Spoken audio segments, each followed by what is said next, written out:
கண்களெல்லாம் ஒரே இடத்தில் ஆட்டம் ஆரம்பம். Big boss season 10.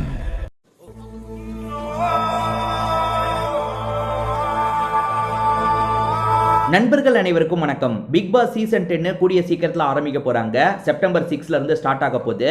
இந்த வாட்டி நிறைய ஆளுங்களை உள்ள கொண்டு வரணும், பேச்சுவார்த்தை நடத்தணும்ன்ற மாதிரி ஒரு 60-70 பேர்கிட்ட பேச்சுவார்த்தை போயிட்டு இருக்கு போல.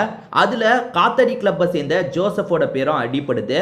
கண்டிப்பா ஜோசப் ஹரிகரனும் உங்க எல்லாருக்குமே தெரிஞ்சிருக்கும். இப்ப பயங்கரமா இவங்களோட கண்டென்ட்லாம் வைரல் ஆயிட்டு இருக்கு. செம்ம ஃபன் பண்ணுவாங்க. ஸோ இவங்க 2 பேர்ல யாரையாவது ஒருத்தரையாவது உள்ள கொண்டு வந்துடணும் அப்படின்ற மாதிரி டீம் ட்ரை பண்ணிட்டு இருக்காங்க போல. இவங்களை பொறுத்த வரைக்கும் இப்ப காமெடி வீடியோஸ்லாம் போட்டு எப்படியாவது சினிமாக்குள்ள நுழையணும்னு நினைக்கிறாங்க. அவங்களுக்கு இது படிக்கட்டு மாதிரி இருக்கும்ல, அதனால இவங்க 2 பேர்ல யாரையாவது ஒருத்தரை உள்ள கொண்டு வரதுக்காக டீம் முயற்சி பண்ணிட்டு இருக்காங்க. இவங்க 2 பேர்ல யார் வந்தா செம்ம ஃபன்னா இருக்கும்னு நினைக்கிறீங்க? என்ன பொறுத்த வரைக்கும் ஹரிகரனை காட்டிலும் ஜோசப்பை தான் ரொம்ப பிடிக்கும். ஆனா டீமை பொறுத்த வரைக்கும் 2 பேர்கிட்டயும் பேச்சுவார்த்தை நடத்திட்டு இருக்காங்க. இந்த 2 பேர்ல ஒருத்தரை போட்டா கூட ஃபன்னா இருக்கும். அதாவது இந்த சீசன் முழுக்க கொஞ்சம் காமெடிலாம் நிறையவே வந்துரும் அப்படின்ற மாதிரி யோசிக்கிறாங்க. ஸோ இவங்க 2 பேர்ல உள்ள யார் வர போறாங்கன்னு தெரியல. யார் வந்தா நல்லா இருக்கும் நீங்க நினைக்கிறீங்க அப்படின்றத சொல்லுங்க.